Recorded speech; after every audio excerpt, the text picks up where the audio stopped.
Halo semua, perkenalkan nama aku Alaya Kanita Rausani dengan NIM 25331062210068. Hari ini aku bakal ngejelasin perbedaan glikolisis dan gluconeogenesis. Apa sih yang dimaksud dengan glikolisis? Glikolisis adalah proses biokimia yang memecah satu molekul glukosa menjadi dua molekul pirufat untuk menghasilkan energi dalam bentuk ATP. Proses ini terjadi di dalam sitoplasma sel dan merupakan langkah pertama dari respirasi seluler yang dapat berlangsung baik dalam kondisi aerobik maupun anaerobik. Fungsi dan proses utama glikolisis. Yang pertama, ada pemecahan glukosa. Glikolisis mengambil satu molekul glukosa, gula dengan 6 atom karbon, dan memecahnya menjadi dua molekul pirufat dengan 3 atom karbon. Yang kedua, menghasilkan energi. Proses ini menghasilkan energi dalam bentuk ATP yang merupakan sumber energi utama bagi sel tubuh untuk melakukan berbagai fungsi vital. Yang ketiga, menghasilkan NADH. Glikolisis juga menghasilkan NADH yang merupakan pembawa elektron penting untuk produksi ATP lebih lanjut dalam proses respirasi aerobik. Yang keempat, langkah pertama respirasi seluler. Glikolisis adalah tahap awal dari respirasi seluler, baik yang memerlukan oksigen maupun yang tidak. Kondisi aerobik versus anaerobik. Aerobik, dalam kondisi aerobik, pirufat akan masuk ke mitokondria dan melalui siklus asam sitrat serta fosforilasi oksidatif untuk menghasilkan lebih banyak ATP. Anaerobik, dalam kondisi anaerobik, pirufat akan diubah menjadi laktat atau etanol melalui fermentasi karena tidak adanya oksigen untuk melanjutkan proses lebih lanjut. Next, pentingnya glikolisis bagi tubuh.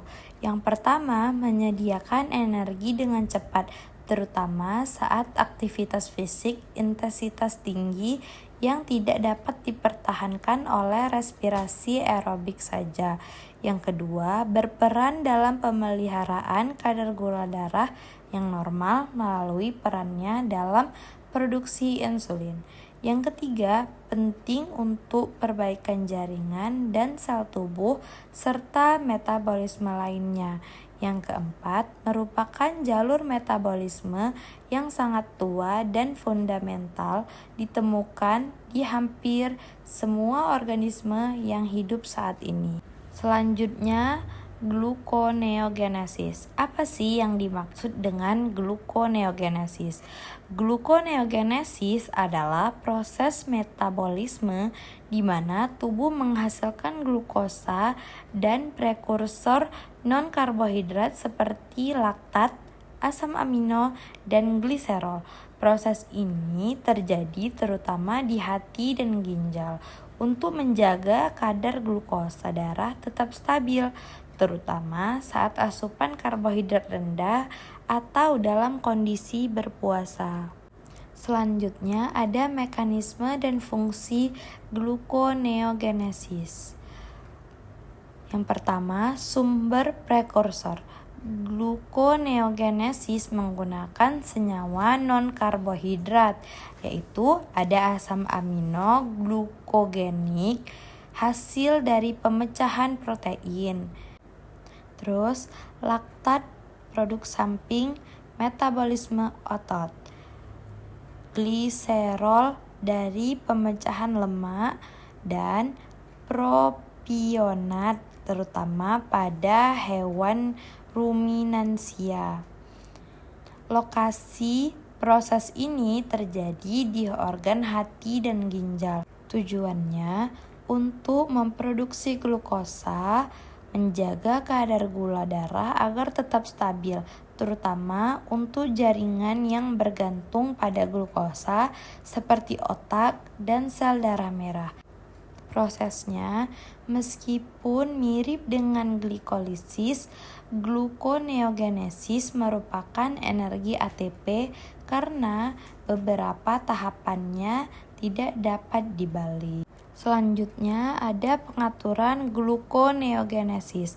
Proses ini diatur oleh hormon, terutama glukagon dan kortisol yang memicu produksi glukosa saat kadar gula darah menurun. Ketika kadar gula darah meningkat, insulin dilepas untuk mengubah kelebihan glukosa menjadi glikogen yang disimpan. Selanjutnya yaitu perbedaan antara glikolisis dan gluconeogenesis. Glikolisis adalah proses pemecahan glukosa menjadi pirufat untuk menghasilkan energi ATP. Sedangkan gluconeogenesis adalah proses pembentukan glukosa dari sumber non-karbohidrat seperti laktat dan asam amino. Perbedaan utama terletak pada arah jalur metabolismenya. Glikolisis bersifat katabolik, sedangkan gluconeogenesis bersifat anabolik. Oke guys, sekian dari aku. Terima kasih.